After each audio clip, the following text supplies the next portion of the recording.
A massive thank you to Victor, Jose, Aaron, CB and Fate for subscribing to the channel. If you're already featured in these clips, make sure you subscribe down below. Hello everyone and welcome back to round 13 of Season 5 of our F122 My Team Career Mode. Yes, this weekend we're back ready for the Belgian Grand Prix. We've gone through the summer break, of course, a bit weird not to finish before the summer at the Hungaroring, but that being said, I can't stand the circuit, so I'm not one to complain in that regard. Of course, if you missed out on the video that went live on Thursday from La Castellet, I would highly recommend going back and checking out. Of course, yeah, trying to ramp up the My Team at the moment. You know, it's not long now, I hope, before F123, you know, so we get an official release date confirmation for that game as well. So, you know, it's full steam ahead as we prepare for the summer. But of course, yeah, championship-wise, though, at the moment, there is still a 49-point deficit between myself and our championship leader and teammate Charles Leclerc. Lando Norris in P2, they're just 6 points behind him. However, I am a little bit worried. Of course, pretty much in every single season I've done of F122, Ferrari come on strong after the summer break. Lando Norris is right there behind our teammate. He has been wildly consistent throughout the first half of the campaign there. You can see Lando's had 2 DNFs, sorry, Charles had 2 DNFs and 2 non-point scores. I've had 4 DNFs, if you, well, 3, sorry, and that Imola bottle, plus 2 more DNFs in sprint races. Lando Norris has finished off the podium twice all year. He is just looking really, really good at the moment. 3 runner-up finishes, though, in a row in recent weeks. What will happen, though, this weekend as we head to Belgium? Only time will tell, but 10 races to go of the campaign. It is not over until it's over.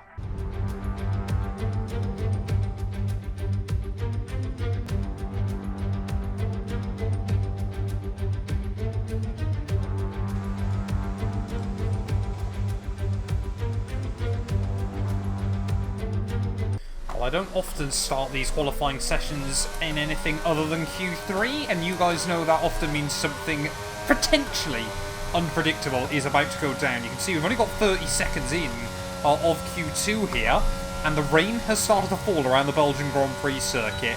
Now, if you know, for some of you that have been around Formula 1 for a little while, you might remember another weekend where similar circumstances happened. 2018 Belgian Grand Prix. I was actually at Belgium that weekend. Of course, Sergio Perez had that monumental slide heading up through Rouge Rally on there, one of the best saves in recent Formula 1 history. But it looks like a few of us are going to try and brave it out early in the session, try and get a lap in on the soft compound tyres. But could we see a mix-up of the order then, if other cars opt to stay in the pits for whatever reason? Qualifying sessions, though, when you've got these changeable conditions, just being out there, the right place at the right time. And we've got to try and get this lap hooked up then, of course, because if we can find the time, no one will be able to match us on the intermediates. I'm trying to see, I think our teammate, Charles is definitely out on the circuit. Unfortunately, though, I can never really decipher the difference between the Ferrari dots and our own, of course. Audi, with all of the red accents on this car. Ferrari, of course, always a team in red. It is quite difficult to tell at times, but let's just try and focus on ourselves. We'll see what Lando and Charles can do. Well, we've got purple in Sector 2. Sector 1 times might be ever so slightly lacking, but I felt like we've been pretty quick through there so far this weekend. I think it is the Haas car that will be the first one to set a benchmark lap time, so we should get confirmation. Yep, there we go, Jay and Aruba, 43.2. Track isn't getting particularly slippery particularly quickly here, but it is definitely getting worse and worse. As out of the final corner, we won't go quicker than him, 2 tenths away. So is the track just getting worse, or have we just made a bit of a hash of it? We haven't got enough real fuel to go for another proper run. We'll get confirmation there. Perez has gone even faster. This does not bode well. Well, the track still seems to be in this semi-slick state at the moment, but we're down in P13, so definitely did not get the lap hooked up that we needed. Only about a second away, though, from Lando Norris. This is going to have to be a last-ditch attempt here in Q1. We need to try and make it into Q3. Come on, we can do this. No one else has come back out. That also does not bode well. Oh no, DRS has been disabled. We're going to lose time at the back straight, literally, as it happened there. The timing on that could have not been more perfect. Niels Wittich saw us get into that DRS zone and went, nah, you're not having that, mate. Get in the bin. This now is going to make life even more difficult, as I think the track is falling away from us.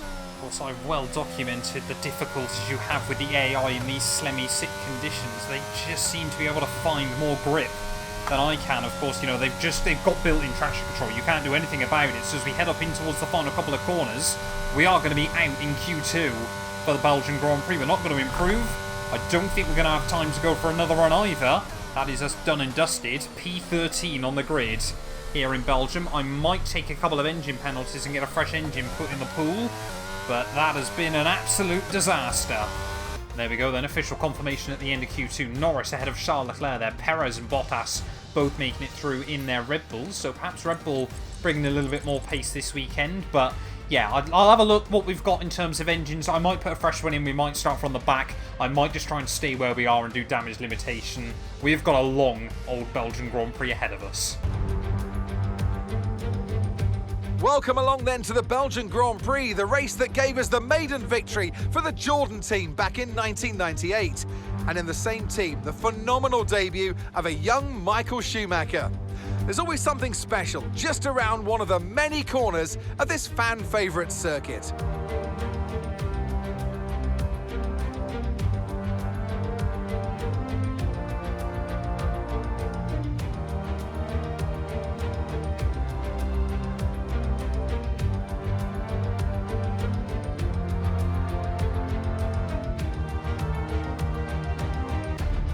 It's time to see how our drivers are stacking up after yesterday's exciting qualifying session.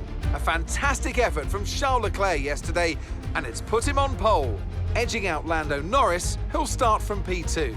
As we continue through the rest of the grid today, we have Perez, Bottas, Guan Yu Zhou, and Ricciardo, Stroll, Tsunoda, Mick Schumacher, and Jehan Daruvala, Drugovich, Ocon, Yuri Vips, they've taken a grid penalty, and Gasly, Latifi, Oscar Piastri, Robert Schwartzman, and Daniel Ticktum, Magnussen, Théo Pourchaire, Albon, and Mr. Monaco. It's almost time for the lights to go out, so let's head down to the track where preparations are underway.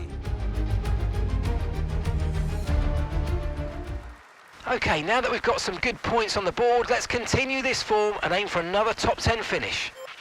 Well, here we are then, Belgian Grand Prix, and it is going to be a last to question mark challenge this afternoon. We're going to try and do the mediums to the softs. I feel like we need to be quick towards the end of the GP, but yeah, the engine that I did have in the car was not bad, but I thought, you know, we may as well get ourselves an extra one in the pool. Means we can do 5 races on this power unit, 5 races on the other one, and we should hopefully get to the end of the season then without any grid penalties, and of course, you know, Spa, one of the easiest tracks, hopefully, to overtake at on F122. But we got both our championship rivals on the front row, both Red Bulls just behind them, and it's myself and Alex Albon that are at the rear of the field, although if you look at the formation lap, just above me, I apparently am not here.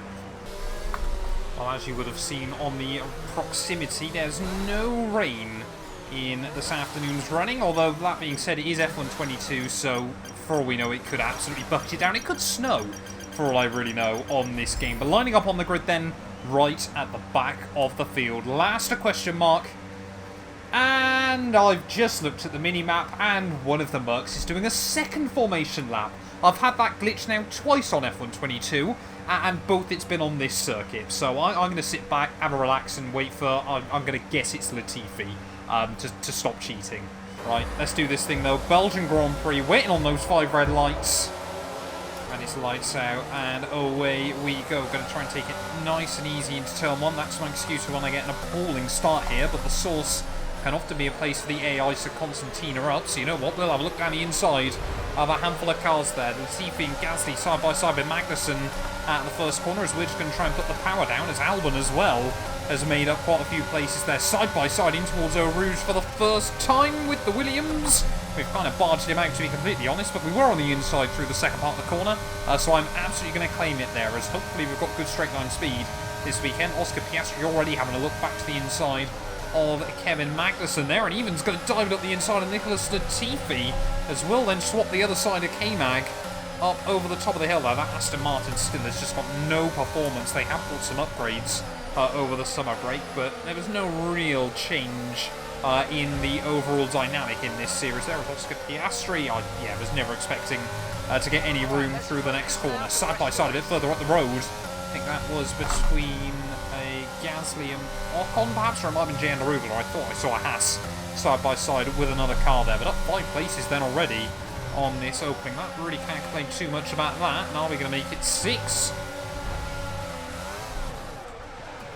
No, we're not. Gasly there, sorry, not Gasly, Piastri even decides that he even spotted me there. He even moved through the first part of the corner, but didn't fancy give me any room because F122. See if we can try and get a run on Albon though back up the hill. Just, I mean, straight line speed OP or what? Down the inside of. Hang on! I'm most of the way past you! How can you not see me there, Albon, and continue to turn in on me? What on earth are the AI on this game? Honestly. We will squeeze him out there through the final quarter. Maybe that was a payback for Eau Rouge and Rallion, but that was insane. Anyway, we've now got 5 seconds up to the car in front. Let's try and get on with it. Oh, there we go. A bit of a clear air. New fastest lap of the day. That's really nice to see early on this afternoon. Charles Leclerc still leading there. I mean, we do still definitely have a bit of an advantage over the Ferrari around some of these more power-sensitive circuits. So, you know, the Castellet last weekend, Belgium here, and of course Monza in just a couple of weekends' time. But, you know, it's tracks like Zandvoort that Lando Norris really does seem to be able to come alive still. But, yeah, surprised just how quickly a 5-second gap has disappeared in this race. We're not all over the back of Oscar Piastri once more, and apparently would opt to take a lot of curb there. If he tries to send me to the shadow round again, I will be returning the favour here. It's down on the outside through the hairpin. Oscar Piastri, of course, my former teammate, has just been mugged off. Around the outside we go. I'm actually genuinely very impressed with that overtake. Right, come on then, Latifi. Let's see what sort of run you can get as we head back up the hill. Canadian won't even go defensive on me, but now, of course, we've got to be a little bit careful of the AI trying to turn in. No, we'll slot straight past the Merc there as Ocon struggling in the dirty air of Daruvula. And we try and claim the place off the McLaren.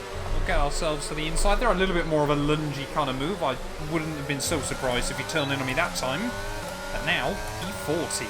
It's quite weird, actually, to have a car that is so much quicker down the straights than the AI. Of course, they've just had to run so many high downforce setups on F122. But now, with new pedals, of course, we've actually got a fighting chance as wave hello to Jay Daruvula, and wave goodbye to Jay Daruvula. P13 now. I mean, really, all that's happening at the moment is I am just playing Max Verstappen Simulator on this game to the outside of Pierre Gasly. Of course, once again, it will become the inside, but I need to try and time the run on Yuri Vips there. Whoa, why are you lifting? Come on, Yuri, that Williams can't have that little amount of downforces to the outside. In towards the final chicane we'll go once again. No, we won't. Yuri Vips, the Estonian, of course, on his first trip to Belgium in a Formula 1 car, but no need to lift through there, mate, as we'll stay on board then. Hopefully we can try and get a run on him and Felipe Drugovich up the Kemmel Straight. I don't know if Felipe is inside the DRS, so I think that's got to be an Alpine car just a little bit further up the road. I think he might just be out of the range as we're going to try, again, car bottoming out.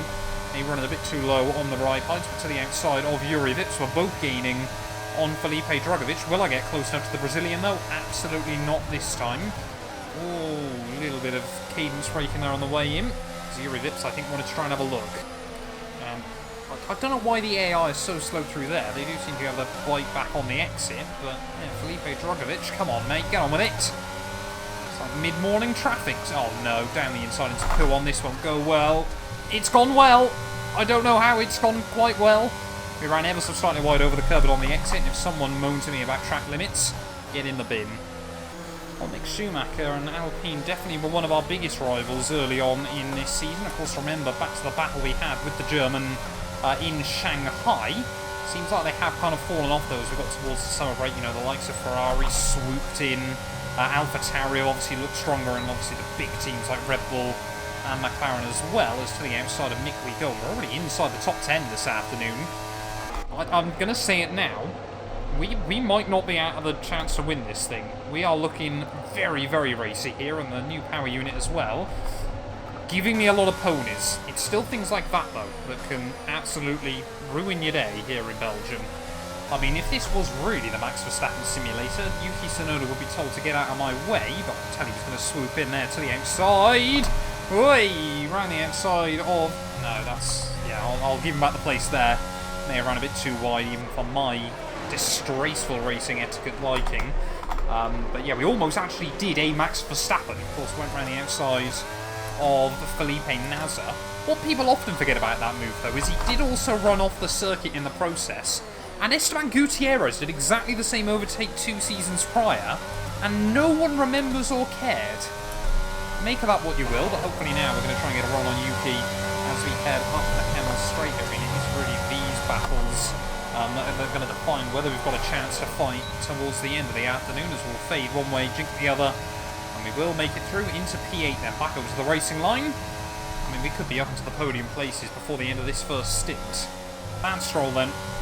Where's he going to try and defend against us in this GP? The answer is he's not. No real point still for the Alpines. That's going to be another car picked up there. We are absolutely motoring early on in this GP. What's that? 15 places made up in 7 laps. We're still averaging 2 a lap at the moment. And next up, Daniel Ricciardo, Zhou Guanyu and Sergio Perez. And then the podium's right there. I don't know what's going on. New fastest lap of the day. We are just in a league of our own this weekend. I've felt like we've always had really good pace around Spa-Francorchamps. I always favourite track, of course. Going back here in real life 2023, if you're going, let me know down in the comments below. I'm sure I'll do a bigger thing for it as we get closer to the race. But to the outside of Danny Rick, we'll get the DRS as well, of course. Here he will have it off Zhou Guanyu, and now I will have it off Zhou Guanyu. That's P6. You've moved up into P6. 222 miles an hour up that Kemmel Straight is mind-boggling. Oh! Well, Zhou Guanyu's decided he's had enough this afternoon. Clearly did not want to defend from me. The McLaren car there running off down at the Fagnes chicane and will not only lose the 1 spot to myself, but Ricciardo will also say thank you very much. We've just got to try and get a bit closer to Sergio Perez. Then there's a 4-second gap up to Bottas up the road. Lando Norris hasn't dropped far behind Charles Leclerc, so maybe Charles pushed just a bit too aggressively early on in this GP, but are we going to get to the inside of Perez? There is Charles Leclerc actually into the pit lane, and I realised at the last moment that Checo was going to turn in on me then. I didn't know whether my front wing was still on his inside, but Charles into the pits then, so he's definitely on softs. I don't know whether Lando is, though. Of course, if he's on mediums, most of the medium runners will go hards to the end of this Grand Prix, so we can have a big advantage late on. It just depends on whether Charlie Boy comes out in clear air or not, and it looks like he might be stuck around the Haas cars, still getting loose through a Rouge more often than not. That is still scary every single time. Lando Norris comes out just behind a Haas. I'm flying past a Red Bull, as Norris and Bottas are both on mediums as well. So unless, I mean, it never happens. The AI don't tend to switch to softer compounded tyres. But, yeah, we might be on a better strategy than a lot of these cars. Hang on. 0.7 seconds. There we go. Another new fastest lap of the day. Yeah, this is ridiculous at the moment. Honestly, this is one of the most... I'm absolutely jinxing myself saying this, but this might be the most comfortable I've ever felt with this car on F122. I just feel like I can push and push and push. Oh, we're a long way back from Valtteri Bottas as we head out onto the Kemmel Straight, but look how quickly we're closing in on our former championship rival. It might be another year awaiting for Valtteri Bottas if, of course, he wants to try and win his third. Very, very exclusive club, of course, in real-life Formula 1 with 3 World Championships, so I'm sure Bottas would love to join them. Of course, 2 of the most unlikely titles we've seen. I don't think anyone really expected that move to McLaren to, you know, sort of give the fruits of labour that it has, but Bottas, yeah, has achieved the dreams of most in Formula 1, and of course joins Mika Hakkinen as a 2-time Formula 1 World Champion from Finland. Around the outside, no, not quite able to find anything there. We might be able to get a run, though, up in towards Blanchimont. Yeah, it's been a weird little campaign by he and Red Bull up to now. They've seen some success, but certainly not as much as I'm sure he would have wanted. Do wonder, though, whether Season 6 might be their comeback year. But are we going to be able to get a run, then, on Valtteri? No, I'm not. I don't know why he's lifting still, but What? Oh, Bottas, what are you doing? Just drive, man, please. He's round deep. We've got to try and get around the outside of him. It's going to be one of the... I mean, the AI, yeah. The AI just having one of those days, I think. But we are through. We're into P2. Lando Norris then 3 seconds up the road. But I wouldn't be surprised if we see the AI pit starting from now, if they are going hards. If not, I want to try and get these tyres to the end of 15, ideally. There we go. Lando Norris peels into the pits at the end of lap 12, so we are going to get a couple of laps of clear running, but that pretty much confirms it to me.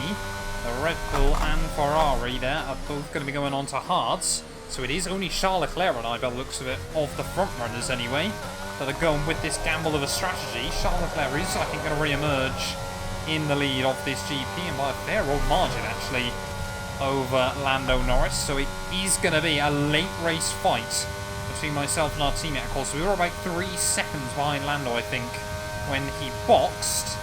He's another 2 behind Charles, so we've got about 5 seconds to close in 10 laps towards the end. Of course, he's going to have the tyre advantage for the next couple, and then we should be absolutely flying. No. No. Oh, just nicked the auto spin curb. That's going to cost me quite a lot of time. Another spin. Of course, we made 2 mistakes last weekend in Le Castellet. Now, I mean, that's lost us another, what, 7-8 seconds to Charles Leclerc? Just, yeah, pushing to the limits. Well, tyre wear warning light has flashed up on the screen, so we are going to peel in at the end of lap 14 in this Grand Prix. The gap to Charles has stayed at about 7.5 seconds, so we're going to try and go brave on pit entry. Oh, it's been a very, very interesting first stint there. We should still re-emerge in P4 of this Grand Prix, but it's going to be Bottas and Norris on the hards, Charles Leclerc on the mediums, and we're going to be on that set of soft compound tyres to see us through to the end. I mean, if we come out behind Perez, then we're in a world of hurt. So we've got a lot of cars that I don't want to have to overtake, and it looks like, yeah, we should be safe. So we've got 3 cars to try and pick off from 3 different teams, but one of them is our teammate, and of course 2 of them are my championship rivals. Bottas up first though, 3 seconds clear. Some heat into those tyres. Whoa, that feels a lot better for Eau Rouge and Rally on. This race is far from over. And immediately then purple through the middle sector, these tyres feel like they're in another world relative to the other set. The gap to Bottas is already below a second as we head up through Blanchimont there. Lando Norris, the gap down to 5 seconds already, so we're going to need about a second a lap out of Charles Leclerc towards the end of this Grand Prix, and that is certainly not far away from possible. Here is at the final corner. See if we can try and get a run on Bottas back up towards Turn 1. The Red Bull's going to try and go defensive. We'll try and switch him off the exit. Oh, Bottas, whoa, really tries to defend it as aggressively as he possibly can. We will still get the DRS then as we head back up the hill. Yeah, that did not, I mean, surely it's not doing either of us any favours. Come on, Valtteri, we don't need to play these sorts of games at the moment. Around the outside we'll go.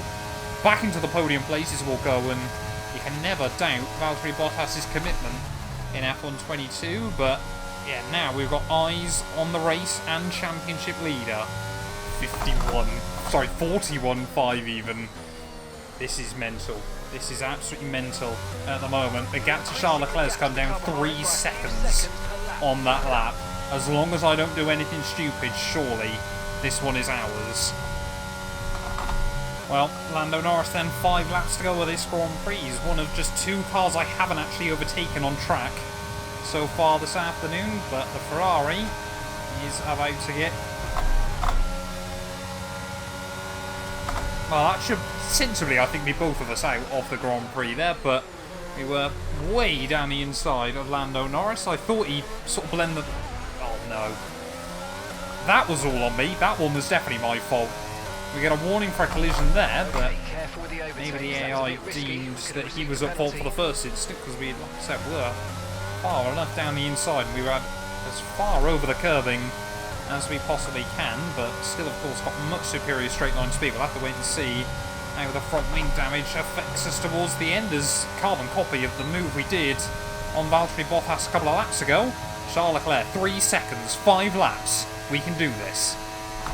3 laps to go then here from Belgium, and we have now closed up to the back of Charles Leclerc. And after the heartbreak last weekend, after the few small issues we've had this weekend, look at the speed we've got heading down in towards the final corner here. That's quite the lock-up though. I've got to hand that to myself as I was about to get hyped up for the overtake for the race lead, but surely it's a matter of when rather than if at the moment there, as we'll try and get a run up the Camel Straight. Team happy with the tyres as well. Of course, we took a bit of a gamble by doing this alternate strategy. Of course, we know what the AI are like for taking some weird and wonderful ones, but yeah, this weekend it really has only been Charles Leclerc and I out of the front runners that have gone this way with the tyres. I don't really like the hards around Belgium, and now you can see the straight line speed we've got. Charles Leclerc's going to try and defend it. What's the point, mate? It's done. It's over. To the lead we go in the Belgian Grand Prix. Charles even tried to fight it back. No. No, I can't literally be hyping myself up. Latifi's out. I don't care about that. I want to know if our engine's going to make it to the end. I can't have gone from last to first here in 20 laps and then have a power unit failure with, what, 2 laps to go? EA, don't do this, please. Please don't do this. This was our race victory in the bag. It looks critical. Find somewhere to retire as soon as possible. We can't risk you carrying on with this race, I'm afraid. I'm speechless. I repeat, I'm absolutely speechless. What's that? Our 6th, maybe 7th DNF of the year? It's literally happening every other weekend. I don't know what to say. I'm lost for words, honestly.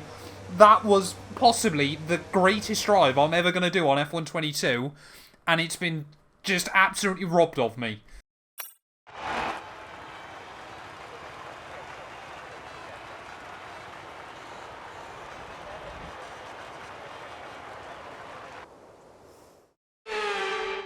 A difficult race then on one of the all-time classic circuits, but they persevered to take the win here today.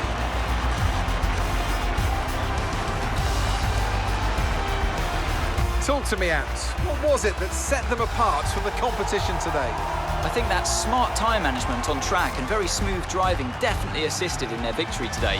That combination meant they got the absolute maximum out of their tyres at all times. Welcome then to the podium, our top 3 drivers. What a great effort from them today in a very difficult race.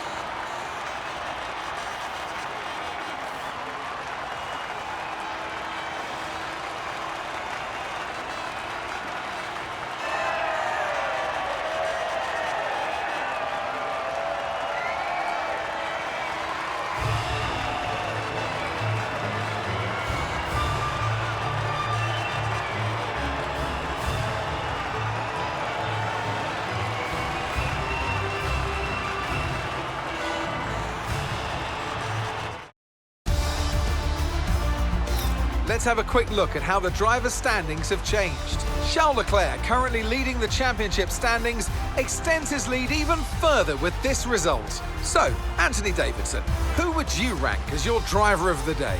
I have to give it to Mr. Monaco. There was a lot going on all down the field, but they were the only one who I really felt maximised their potential. It's time to see how things are shaping up in the Constructors' Championship. It was a tough race for our championship leaders, who lose ground at the top of the table. Meanwhile, a strong weekend from Red Bull this time out, and they improved their position in the championship. Well, that was certainly an exciting weekend of Formula One. Be sure to join us for more exciting Formula One action very soon. Well, I appreciate the nice gesture, Anthony Davidson, there, but it's not going to do us any favours, is it? Come the end of the day, a fresh power unit in the back of this car, and that is yet another mechanical failure for us. I'm trying to think back over the course of this year. We obviously have Bahrain, Imola Sprint, Miami. Obviously, then we had other issues in a couple of Grand Prix. We had Austria Sprint. I'm pretty certain there was one prior to that. And here in Belgium. That is my 5th. Yeah, I think it is actually only my 5th mechanical failure. 5 in 13 races. What on earth is going on with F122 at the moment? But yeah, some championships are clearly not meant to be, and I think this one, at the moment, is looking like the one for myself there. Charles Leclerc takes the win ahead of Lando Norris, Valtteri Bottas. I mean, you can see the rest of your championship order. Myself and Latifi both not making it to the flag, and it means championship-wise, 74 back with 9 races to go of the campaign. It is a ridiculous mountain that we've got to try and overhaul, and it's the fact that I'm getting most of the mechanical failures. I've had 5, Charles Leclerc's had 1 so far this season there. Ricciardo and Bottas, as well as Zhou Guanyu, jumped Schumacher and Ocon there, Perez as well, and Stroll dropping down into 10th place there. No other movers further down. Constructors-wise, Red Bull jump Alpine. Maybe they can still try and fight towards the end of this season, but we'll be back very, very soon for the Dutch Grand Prix. But I tell you what, if our luck doesn't turn around, this might be a record for the most amount of mechanical failures in F1 22, because I am just cursed. None of these videos would be possible without the help of our channel members, so a massive thank you to all of the names you see on your screens currently for helping support the channel. You can join them by clicking the join button down below, and yeah, thank you once again to everyone that continues all the insane support on my work.